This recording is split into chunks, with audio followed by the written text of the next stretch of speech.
तर सरपंच संतोष देशमुख यांचे भाऊ धनंजय देशमुख यांच्यासोबत आमच्या प्रतिनिधींनी बातचीत केली आहे। आपल्यासोबत आहेत संतोष देशमुख यांचे भाऊ धनंजय देशमुख। आज आपण मोर्चा काढताय, काय भावना आहे आपली? आमची भूमिका आहे न्यायाची, आम्ही न्याय मागतोय। आणि जे तुम्ही आता बोलले की सगळे आरोपी शोधले नाही, एक आरोपी अजून पण फरार आहे, तो मागच्या 2 वर्षापासून कागदोपत्री फरार आहे। पण केज पोलीस स्टेशनच्या एरियामध्ये, केजमध्ये, धारूरमध्ये त्याचा सर्रास वावर होता, त्यावेळेस त्याच्यावर कुठली कारवाई केली गेली नाही।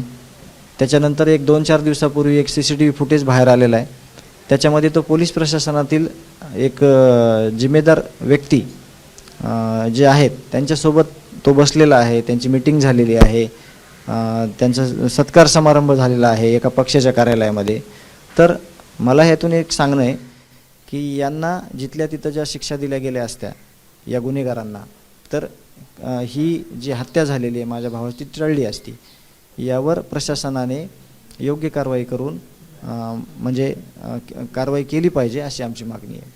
जे महादेव मुंडे होते त्यांचं खून झाला, आता तीच केस ही अंबेजोगाईला DYSPला देण्यात आली, याकडे देखील कसं बघता आपण?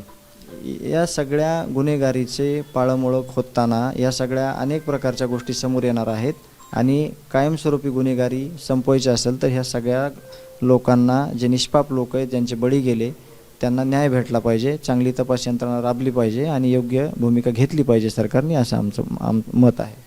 आपल्याबरोबर संतोष देशमुख यांची कन्या देखील आहे। ताई, काय म्हणणार? आज मोर्चा काढणार आहात तुम्ही, काय सरकारला सांगणार आहे याची? मागणी आमची हीच आहे की आम्हाला लवकरात लवकर न्याय मिळाला पाहिजे आणि जे कोणी आरोपी असतील किंवा त्यांना मदत करणारे असतील त्यांना कठोरात कठोर शिक्षा झालीच पाहिजे।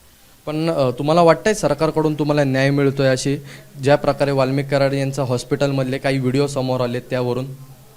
आम्हाला सरकारवर विश्वास आहे आणि त्यांनी दिलेला शब्द आहे की आम्ही तुम्हाला लवकरात लवकर न्याय मिळवून देऊ, त्या शब्दावर आज आम्ही ठाम आहेत। हे होते आपल्याबरोबर संतोष देशमुख यांचं कुटुंब, जे न्यायाची अजून देखील सरकारकडे मागणी करत आहे। कॅमेरामन अजित कदम सोबत ईशान देशमुख, ABP माझा, मुंबई।